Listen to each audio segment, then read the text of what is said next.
非常にそのイスラム社会に対する、まあいいとか悪いとか別ですよ。いいとか悪いとか別だけども、不信感だったり不安感みたいなものがこう心理的にね投影されてるような、まあそんな描写に見えるんですよね。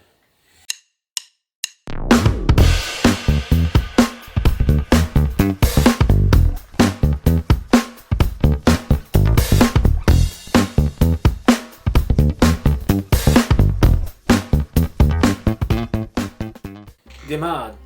何が言いたいかっていうと、要はね、この冒頭に登場するメリン神父からしてある意味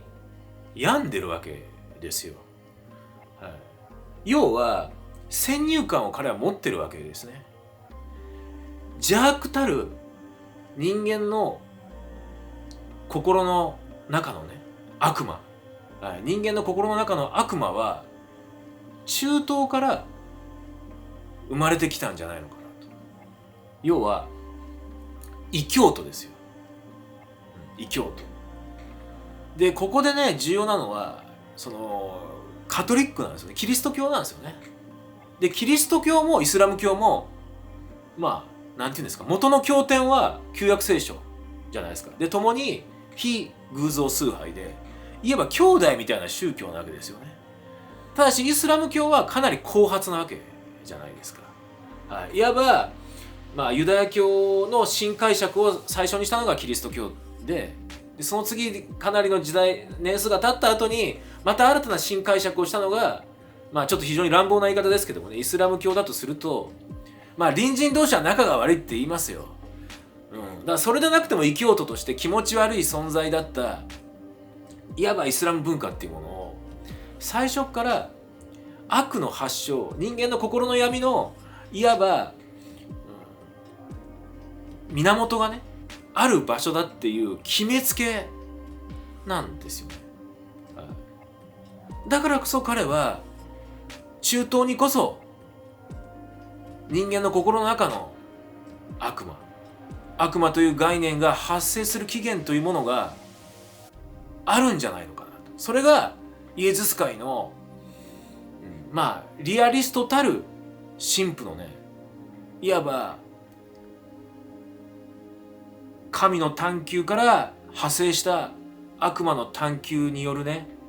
一つの目の付けどころだったんじゃないのかな。病んでますよね。まあ僕言いながらもちょっと今大声で言ってるけど、まあなかなか公には言うもはばかれるぐらいやばい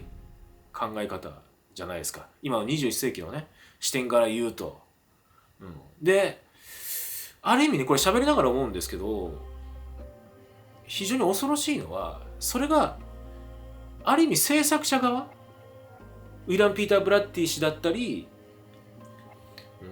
ウィリアム・フリードキン氏の意図を超えてるとするならばもっと怖いですよ。季節して彼らの概念の中にもそういう決めつけがそもそもあったんじゃないかっていう、まあ非常に恐ろしい仮説にたどり着くんですよね。はい、むしろ意図していてほしいぐらいの感じですよ。はい、意図していてそんなアメリカだったり西洋社会のありように対してまあ危機感だったり不穏感というものを持っていて、それをなんて言うんだろうな、オカルト映画という、まあオカルトっていうオブラートを包んでやんわりと見せてくれたというふうに解釈した方がまだね、この恐怖感は和らぐかな、ゾワゾワ感はね、考察する側のゾワゾワ感は和らぐかなっていうふうには思うんですよね。はい、まあちょっと脱線しちゃったかもしれませんけど、とにかくこのメリン神父っていうのはそういう先入観を持っている、ある意味病んだキャラクターだったっていうことですよ。これが僕の妄想考察の捉え方です。そしてこの映画に登場する人々はある意味皆どこか病んでるんですよね。でその次にスクリーンに登場するのは少女リーガンが先だったのかお母さんのクリスが先だったのか、まあクリスの方かな。でこのクリスというこのリーガン、悪魔に取りつかれたとされる少女のお母さんですね、女優さん。はい、でこの映画の劇中で、なんか学生運動を題材にしたような映画のロケシーンがあるんですよね。でまあ恋人っていうかちょっと仲のいいね、プライベートでも仲のいいその映画の映画監督とこう議論というか、まあ、軽く衝突をしたりとか、なんかこのシーンおかしくないみたいなね、あるんですよね。でそこでね結構撮影シーンもこう映し出されるわけですよ、本番シーンっていうかね。でそこでそのクリスが発するセリフが確かにねおかしいんですよね。はい、どんなセリフだったかっていうとどんなセリフだったかっていうとね、どんなだったかな、ちょっと待ってくださいよ。劇中劇のシチュエーションがねこうなんですよ。要はねいちご白書じゃないですけど、学生紛争がまあ要は題材となった映画をどうも撮影してるみたいなんですよね。でおそらくはベトナム戦争か何かに反対をして、当時だからまあ当時っていうかその要するに劇中劇の背景としている時代背景がまあベトナム戦争がこう拡大していく中で、まあ、徴兵が始まったみたいなそんな感じじゃないのかな。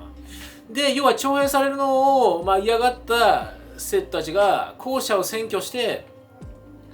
なんかこう抗議活動をしてるみたいな、どうもそういう体のシーンを撮影してるのかな。でクリスっていう女優さん、まあそのリーガンのお母さんが演じる役どころっていうのは劇中劇の中で、その大学の先生かなんかなんですよね。でメガホンっていうか拡声器を持ってその校舎を占拠した学生の群れの中に入っていって、いわば学生の代弁者としてまあ演説をこうぶち始めるんですよね。でその中のセリフにこうあるんですよ。変化を求めても原則は守るべきよっていうね。変化を求めても原則は守るべきよっていうね。はい、まあ端的にしか描かれない劇中劇だからまあまあ理解することがそもそも無理なのかもしれませんけど、なんかこのセリフそもそもへんてこだと思いません？変化を求めても原則は守るべきよっていうね。めちゃくちゃこの一言のセリフの中に矛盾が詰まってるじゃないですか。この矛盾そのものがこのエクソシストっていう映画を取り巻くアメリカ社会、ひいては西洋社会を取り巻くいわば時代の気分みたいなものだったんじゃないのかなっていうふうに私はそう解釈をしてるんですね。で実際このクリスっていう方はこのクリスっていう方っていうか登場人物はまあどうも旦那さんと別居してるみたいなんですよね。で撮影のために一時的にロサンゼルスだったっけ、はい、に、住んでるといったような言われ方をこの映画の中でセリフの中ではされるんですけども、どうもそれだけじゃなくて夫婦の不仲も一つの大きな要因になってるんじゃないのかなっていうようなことを、まあ、思わせるシーンもあるんですよね。でそれはその少女リーガンをめぐる、まあ、教育方針というか、まあ非常になんかちや話的なレベルの話のような感じで描かれてましたけども、まあ電話でこう夫婦喧嘩っていうか、まあいつまでたってもその電話で自分の旦那に取り継ごうとしないまあ旦那のオフィスのなんか事務方の人間を怒鳴りつけてるっていうね、電話でこのクリスがそういうシーンがあるじゃないですか。でそれをドアの向こうの隣の部屋っていうかこの廊下を隔てた、自分の部屋で非常に陰鬱な表情を浮かべながらこう盗み聞きしているリーガンの暗いこう表情みたいなものがこうフェードアウトしながらねこうカメラのアングルの中に入ってくるみたいな、なんかそういうくだりがあったと思うんですけども、いわばこの家もつまりマクニール家ですよ、ははい、このクリスとリーガン親子、マクニール家も病んでるんですよ。そしてリーガンはやっぱりお年頃のね、13歳ぐらいなのかな、お年頃のやっぱり思春期を前にした、ただでさえこの情緒不安定になりがちなところに、そういった母親だったり家族をめぐる病んだ状況っていうものがね、こう映し出される。ちょっと喋りながら気がついたけど、そっか、夫婦不仲で別居してるっていうのも離婚してるんですかね。完全に離婚していて、なお、すいませんちょっと間違えた、完全に離婚していて、離婚してもなおそのリーガンをめぐる、娘をめぐる対応について、お母さんクリスが旦那のオフィスに電話でこう怒鳴り込んでるみたいな、でやばい、それこそね、単なる別居よりも厄介っていうか根深い感じじゃないですか。でそういうのって子供ってすごく心にダメージを受けたりしますからね。父親だって肉親ですからね。どちら側につくっていうのはなかなか容易にできるものではないし、割り切れるものではないしね。でそれはお母さんへの愛情が深ければ深いほど、やっぱり心に大きなこの傷みたいなものをね残していくっていうのは往々に考えうるところなのかなというふうに思ってみたりもするわけですよね。だからこのマクニール家っていうものも病んでいて、その中でとりわけリーガンがやっぱり心に深いダメージを負ってる可能性はあるのかなっていうふうな匂わせるくだりに私には見えまして、そして、登場人物の話をねこう代わる代わるしていくんですけども、カラス神父、結果的にこのエクソシストとしてね、前述の、メリン神父をサポートする形で、悪魔払い師として勤しむカラス神父で、この人もねある意味病んでますよね。で象徴的な母親の存在、脳水腫っていう病気に侵されて、少しずつこう認知症というのかね、精神的なあるいは脳機能的なこう疾患がこう露呈していく母親、でその母親を助けることができなかった。でこの劇中で亡くなるんですよね、お母さんが。亡くなる直前にその叔父にあたる人がね、そのカラス神父に黙って老人病棟みたいなところにぶち込むんで、それが余計にその母親を病ませているみたいな。でそんな情景をもう目の当たりにしながらも、経済的な事情も相まって、もっと綺麗なところに入れてあげたり、お家で何とかしてあげるってことがカラス神父はできないままお母さんは亡くなってしまう。そういった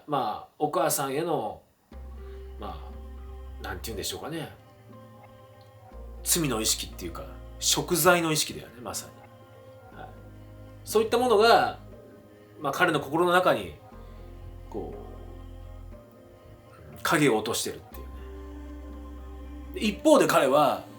神父なわけじゃないですか。普段は人に救済を与えるような、そんなことが要求される仕事をしてるっていうなんか自己矛盾、自己矛盾を抱えてるわけですよね。でさらに言えばこのカラス神父は精神科医でもあるっていうか、開業してるわけじゃないけど、精神科医としての資格というかスキルを持ってるんですよね。で面白いのはこのカラス神父っていうのは、その神父もやってる精神科医ではなくて、その若い頃から何かの事情でそのなんていうんですか、そのカトリック教会イエズス会に帰依して、神父をしている中で、教会の方針で、大学に派遣をされて、精神科のスキル資格を身につけたっていうちょっと変わった経歴の持ち主なんですよね。だからこのイエズス会カトリック教会から精神科医としてのスキルも発揮して信者に救済を与えることを期待されているっていう人物なわけですよ。で劇中でその上司たる神父の人に吐露しますよね。もう俺は辞めたいと、無理だと、その精神医学でその信者たちを救済するっていうのは無理だっていうことをこう吐露するシーンがあったりするじゃないですか。だからもう自分自身の母親との関わり方もそうだし、精神科医としての自分自身との関わり方、そして神父としての自分のありようっていうもの全てに対して矛盾を感じていて、今にも爆発しそうな状態になってるっていうね。これが若きエクソシストカラス神父の人物の背景として描かれてるわけですよね。一言で言っちゃえば彼も病んでるわけですよね。でなんか少しずつちょっと挙動がおかしくなっていくリーガンを案じて、女優さんということもあってね、有力者との人脈もあるんでしょう。大学病院というかすごいね設備の病院にこう連れて行っていろんな検査を受けさせるわけですよね。カテーテル検査でなんかこう当時は CT スキャンもないからなんかものすごいね苦しい思いをしなきゃいけないようなリーガン自身がね、検査も受けて、調べるんだけども異常が見られないと。でその中でこのリタリンっていうね、これなんか興奮剤の一種だっていうふうに映画の中ではセリフで説明されてますけども、処方されるわけですよね。これもちょっといろいろネットで調べてみると、このリタリンっていうのは商標なんですよね。メチルフェニデートっていう精神刺激薬を主成分とした、薬の商標なんですよね。何かっていうと、精神刺激薬ですよ。で今は主に ADHD の処方薬として扱われてるらしいんですけども、どうも例えば日本では、1950年代に、抑うつ剤としてなんか厚生省の認可を受けた薬らしいんですよね。で当時の1970年代このエクソシストで描かれるアメリカでどういう扱いで処方されてるかわかんないですけども、当時 ADHD なんていう定義ないでしょうから、いわば思春期を前提にした一種のうつ的なねものに対して抑うつというか興奮させるような薬としてこのリタリンっていうものを与えたのかなっていうふうに私は見ながら妄想するわけなんですけども、このリタリンがいわばジョーカーのように一つのこのリーガンに対してのトリガーになってんじゃないのかなっていうふうに私は思うんですよね。でそれとねもう一つ言っちゃうと、このクリス、このマクニール家に家政婦っていうかお手伝いさんがいるわけじゃないですか。なんか学生風の女の子、ちょっと綺麗なね女の子で、女の子が要は留守がちなクリスの代わりに日頃のリーガンの面倒を見てるのかなと、アルバイト的にね。だけどそれだけじゃなくていろいろこのなんていうんですかね、そのお手伝いさんの女性がクリスがいない時にね、こっそりじゃないんですよ、こっそりじゃないんだけどもリーガンを外に連れ出して自分の友達に会わせたりだとか交流をしてるっていうような匂いっていうかね、匂いじゃないな、セリフではっきりとそこも描かれてますよね。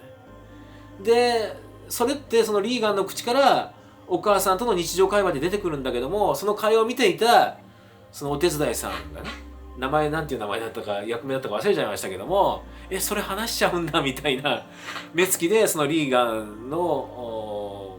様子をこう不安げにというか、半ば微笑みながらだけどもね、大丈夫かなみたいな感じで見てるみたいなこうシーンが描かれてるんですよ。そうするとそこにはお母さんクリスが知る由もない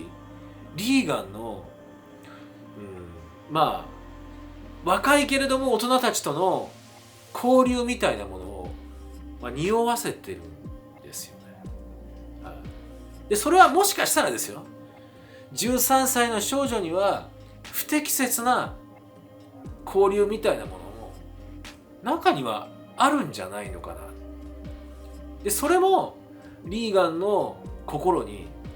重い影を落としている、いわば精神をいわば破綻させるような因子になってるんじゃないのかなっていうふうに受け止められなくもないかなというふうに思うんですよね。だから何を言いたいかっていうと、さっき言ったみたいにリタリンっていう興奮剤が一つのこの事件っていうのかな、出来事のトリガーになってるのかなっていう気はするわけですよね。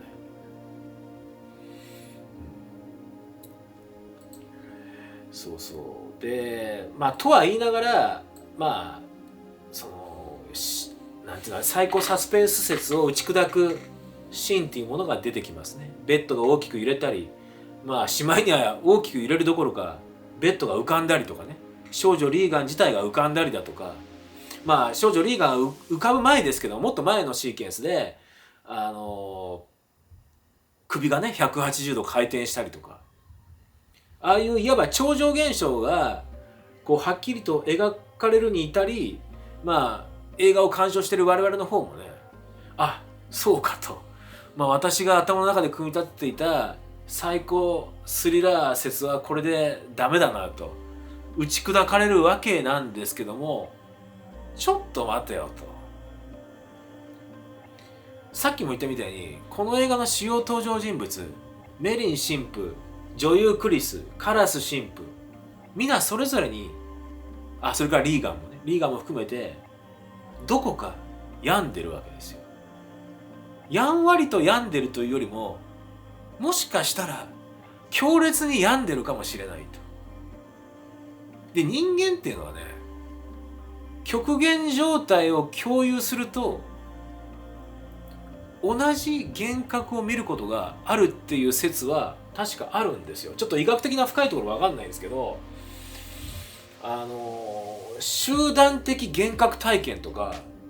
これ精神医学の世界でちょっと確立された理論としてあるかどうかわかんないですよ。でも一つの理論としてどうもあるみたいなんですよね。例えば冬山に遭難した時に同じような幻覚をその遭難したメンバーが見るとかね。で、この映画で描かれている登場人物の病んでいる根本は違うものの、ただね、結局自分の心を圧迫してるという、もうシャレにならない状況の中で共通の幻覚を体験するっていうことはあり得るんじゃないのかな。そんな気も私はしてくるんですよね。結局超常現象ってなんか何十人何百人の前で一斉にこう見られるわけじゃないわけじゃないですか。あくまでも少人数ですよね。例えば最初の超常現象、ベッドが揺れ出すっていうのは少女リーガンと母親クリス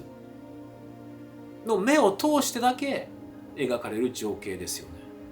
でそれはしまいにエスカレートして、エクソシストを頼む前にもこう椅子が動いたりだとか棚が動いたりっていうことはあるけども、あれはあくまでもクリス、母親の目を通してそう見えてるだけとも受け取れるわけですよ。で、部屋のすぐ外にはさっき言ったお手伝いさんがいるんですけども、お手伝いさんのセリフはクリス、ドアを開けてドアを開けてって言ってるから、何かが起きてるってことは察してるものの、その動くタンスとかを見てるかどうかは甚だ疑わしいんですよね。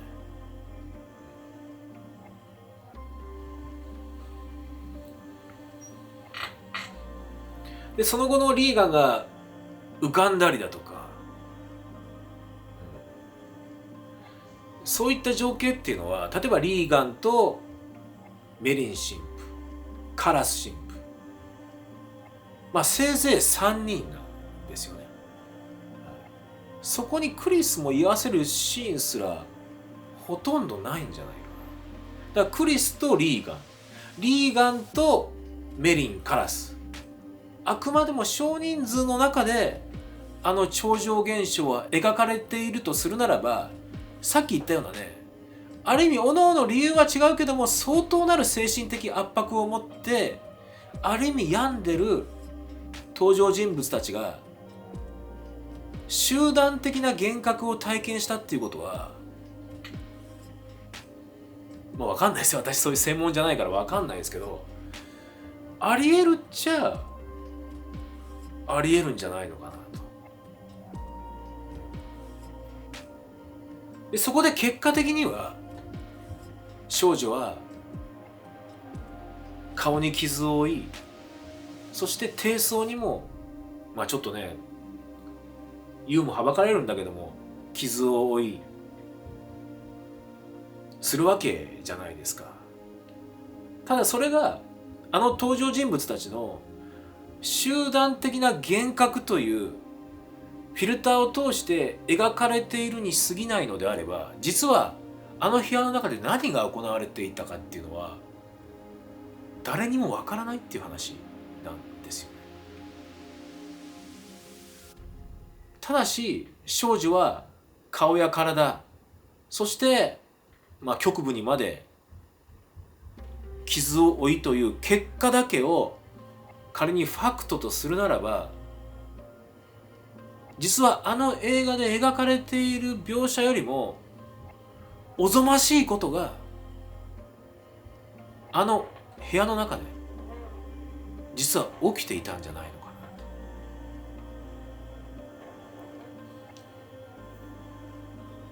そう考えることもできるんですよね。でその一連の流れの中でバークと呼ばれるね映画監督ですよ、劇中のねクリスのまあ友達以上恋人未満みたいなおじさん、あのおじさんは、まあ、映画の中で描写はされないけども、リーガンの部屋から何者かに突き落とされて、で階段落ちしてね、例の有名な階段ですよ、階段落ちして、首が180度ひん曲がって死んじゃうっていう人なんですかね。まあ、180度ひん曲がるっていうのは刑事の発言の中から出てくるから、まあ、いわばあの劇中においてはファクトなんでしょうけども、それをもしかしたら我々は想像を絶する物事、事件っていうものがあの少女をめぐって、あの少女の部屋の中で行われた一つの結果の断片だというふうに捉えるとですね、これはもしかしたら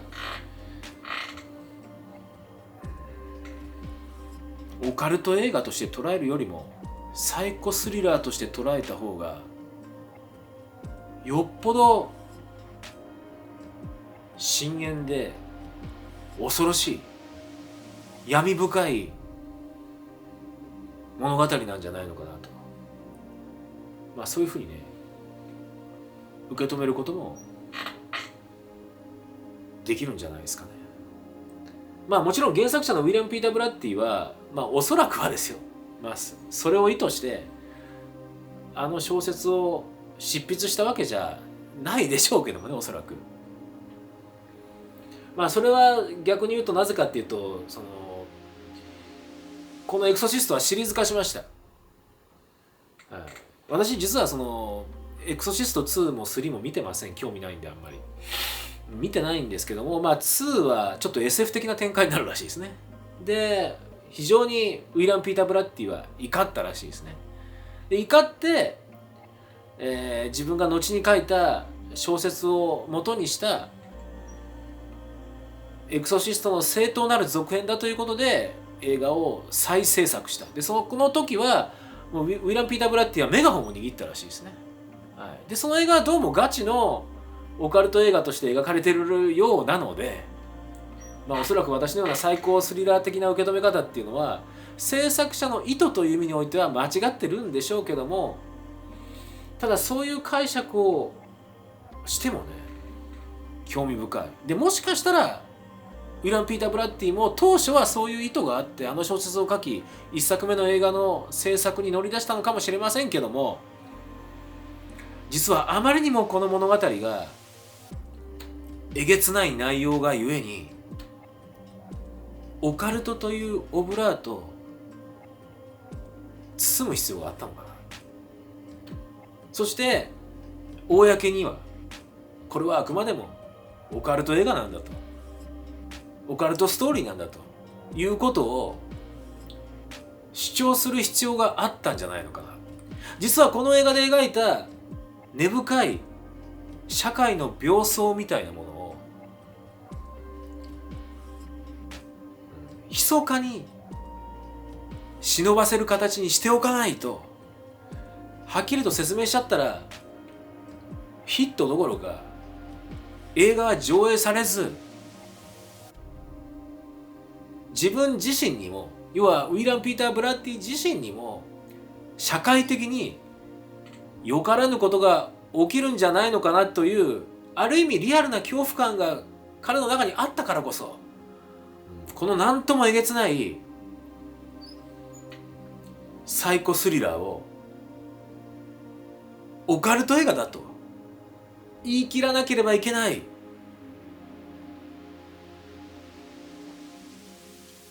事情になっていったのかなっていうふうにね、私はそう思うんですよね。ちょっと飛躍しすぎですかね。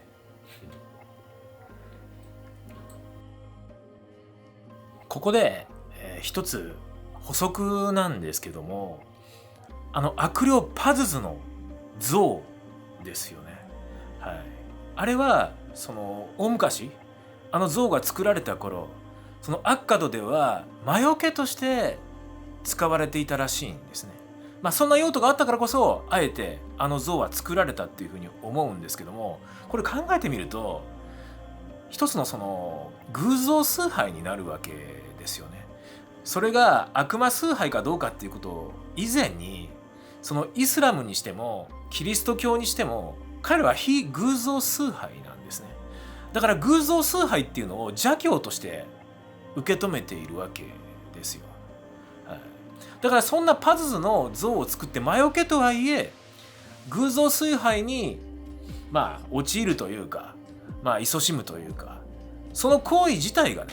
邪悪な行為だという受け止め方をしてもおかしくはないんですよね。はい、そんなことを思わせる、エクソシストのシーンがありました。でそれは何かっていうと、冒頭近く、やはり遺跡発掘のシーケンスの割と終盤の方ですね、遺跡発掘現場から帰ってきたメリン神父が、その現地の研究者と共にですね、その発掘してきた遺跡をこう手に取って眺めたり記録に取ったりっていう、そういったシーンがあります。記録に取ったのは現地の研究者の方なんですけども、そしてメリン神父が例のパズズの頭部の像を手に取って眺め始めた時に、後ろの方でそれまでノートをこうつけていた現地の研究者がメリン神父にこう言うんですね。悪には悪を。彼はアラブ語で言いました。ですから英語の字幕も入ってます。イーブル vs イーブルっていうね、日本語と同じですよ。悪には悪を。でこのセリフは何のためにあるのか、私は最初エクソシストを鑑賞している時には分からなかったんですね。ただ今言ったようなことをいろいろ考え合わせてみると、これは一つの現地の研究者のね、メリン神父に対する、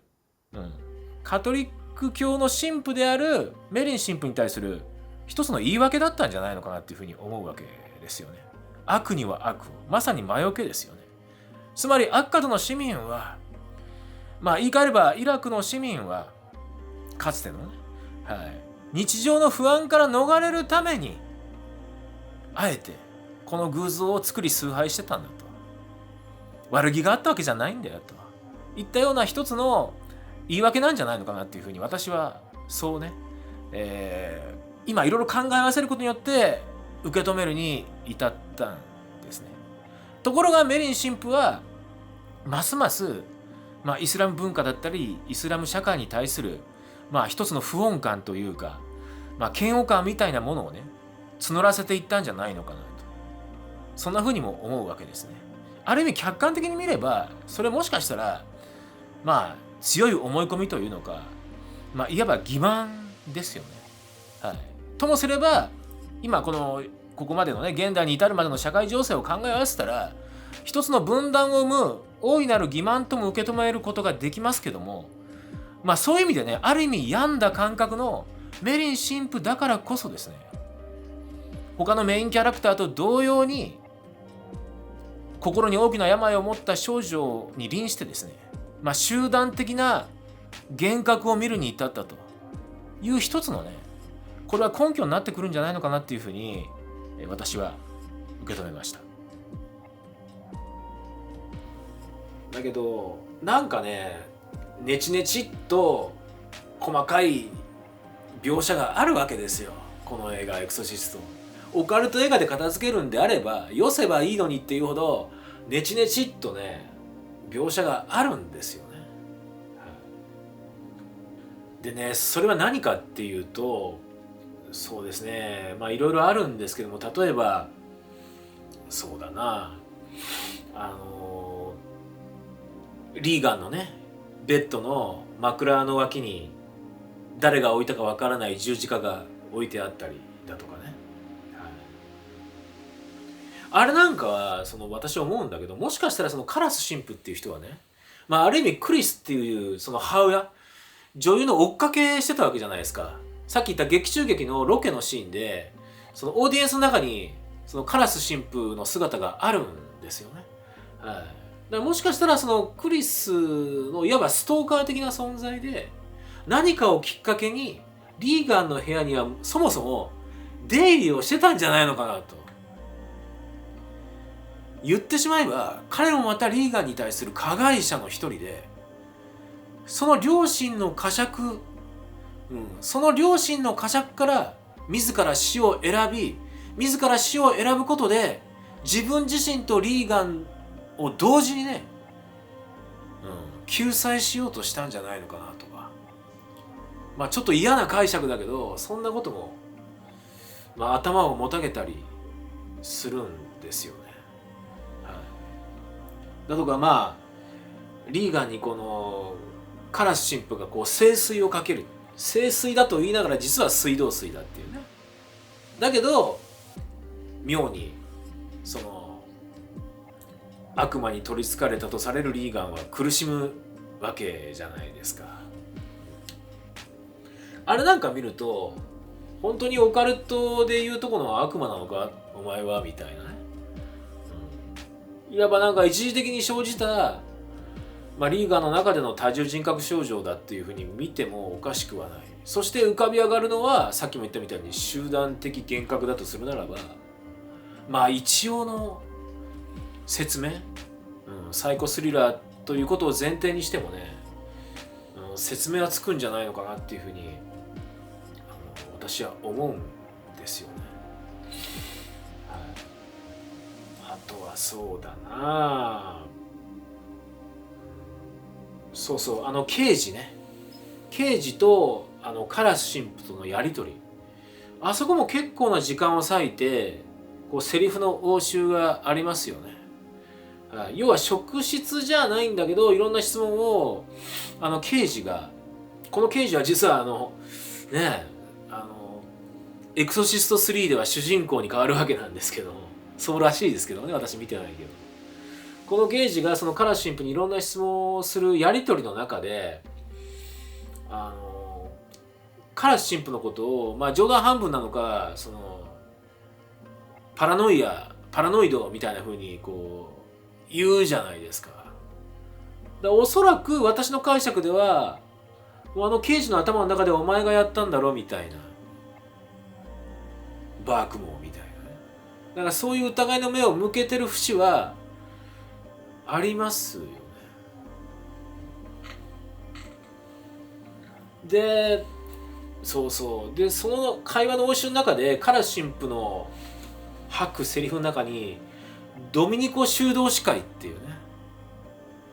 言葉があるじゃないですか。なんか手がかり持ってんじゃねえかみたいな質問をされた時に、一つ重要なことを教えてやるよみたいな、確かそんなくだりだったと思うんですけど、そのドミニコ修道士会っていう名前がねカラスの口から出てきて、それは多分あたかもドミニコ修道士会がこの事件の鍵を握ってるんじゃないのかなっていうような文脈で、まあカラス神父としては冗談だったんだろうけども、確かそんなセリフを吐くんですよ。そうすると刑事がイラッとして「お前ちょっと国外追放にするぞ」みたいなね。実はスペイン移民なんですよね、カラス神父って。で国外追放するぞみたいなことを一言カチンときて言うんだけども、すぐその後に取り消すんだよね。いや今のは冗談だみたいなね。お前はサルミネオにそっくりだよみたいな。サルミネオっていうのはやっぱりこの人もスペイン系のアメリカの俳優さんですかね。割と破天荒でいろんな事件を起こした人だっていうふうにウィキペディアには書いてますけども、はい、まあある意味冗談交じりのまあ揶揄として、まあそんな言葉を投げかけたのかなっていうふうに私は解釈してますけどもね。はい、まあその辺のなんかちょっとしたやり取りっていうものもね、ある意味そのイエズス会の牧師であり精神科医であり、そういったその立場を前提にある意味教会から無茶ぶりをされて苦しんでいるまあカラス神父のね心の闇の断片みたいなものを会話の応酬の中で描こうとしてたのかなっていうような風に解釈をするとね、もうだんだんなんかこの映画ってとてつもなくやばい映画なんじゃないのかなっていう気すらしてきたんですよね。だからもうそれこそ突飛な解釈になるのかもしれませんけども、何度も言うようにね、ウィラン・ピーター・ブラッディ、もしかしたらそこには監督だったウィラム・フリードキンも名を連ねるのかもしれませんけども、いろんなこの深いテーマだったり社会的な描想っていうものをねこの映画に込めたにもかかわらず、公式にはね対外的にはいやいやこれはそんな映画じゃなくてあくまでもオカルト映画なんだよというふうになんか説明せざるを得なかった。それぐらいなんか深い闇をね描こうとしてたのかなっていう気もするんですよね。いかがでしょうか。でこのイエズス会っていうのはそのカトリック教会における3つの大きな会の中で一番新参者なんですよね。ですからそのフランシスコ会だとかドミニコ会から見ればこのイエズス会っていうのはちょっとこう奔放、だってリアリストっていうかね、その現実世界のいろんな物事にやっぱ神の介在っていうかね、神が絡んでるという見方自体が、まあ、ある意味奔放といや奔放だという言い方もできるんじゃないですか、カトリックの価値観の中ではね。そんなところに位置するエクソシスト、悪魔払いたちの物語っていうふうにね捉えるとね、これは結構教会の闇みたいなものを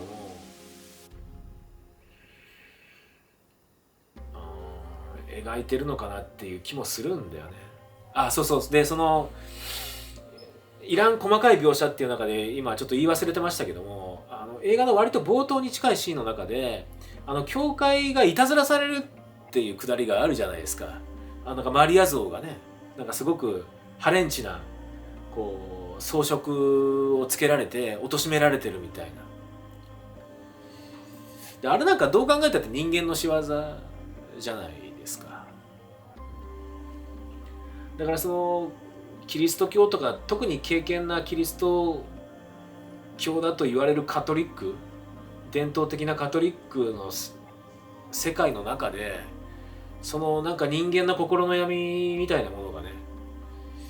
こう絡んでたというのか、カトリックを一つのなんて言うんだろうな、きっかけとかトリガーとして人間の社会的な闇みたいなものが生まれてきててもおかしくないでしょぐらいのなんかそういったようなね描き方にも思えるんですよね。だからなんかそういう深い社会的描想を描く前提がなければシーンをねなんか一つのシーケンスとして挟む意味が私としてはかえって分からなかったりもするんですよね。いかがでしょう。なんかあんまり後味のいい考察じゃないけど、そう思ってみると非常にまあ不謹慎ながらもね興味深いというか、まあ社会の、まあ、何度も言いますけど病巣だったり欺瞞、欺瞞みたいなものをね描いているし、ある意味さっきも言ったような中東の紛争、まあ、私の解釈では中東の紛争ってまだ終わってないと思ってます。まあ、いわゆる中東戦争っていうのは終わってるんだけども、根深いものっていうものは、まあ、テロも起きてるし、何よりもそうだニューヨークのねテロもあるわけじゃないですか。同時多発テロの本当に痛ましい事件もあったわけじゃないですか。で、ああいった事件の前提になるような病巣もまたこのエクソシストで季節して描かれていたとするならば、やっぱりね恐ろしい物語だなっていうふうに思いますよね。はい、だから本当にイスラム社会の人なんかこのエクソシストまともに見ると本当気分を害すると思うんですよ。特に冒頭のシーケンスなんかはね、あれこそがまさにね、何度も言うけど映画の登場人物をめぐるね社会的な欺瞞みたいなものがやっぱり映像化されている、そういうシーケンスだったんじゃないのかって、やっぱりこう喋れば喋るほどね私なんかはそう思いますね。はい、まあいかがでしたでしょうか。なんかちょっと取り留めのないね話になったかもしれませんけども、まあこんな感じでね、まあ実際に制作者が何をしたかは分かりませんが、まあ古い映画なんかも引っ張り出してですね、いろいろこう咀嚼し直してみるとですね、まあある意味味わい深いものになっていくのかなということで、今回、エクソシストについてくっちゃべらせていただきました。ありがとうございました。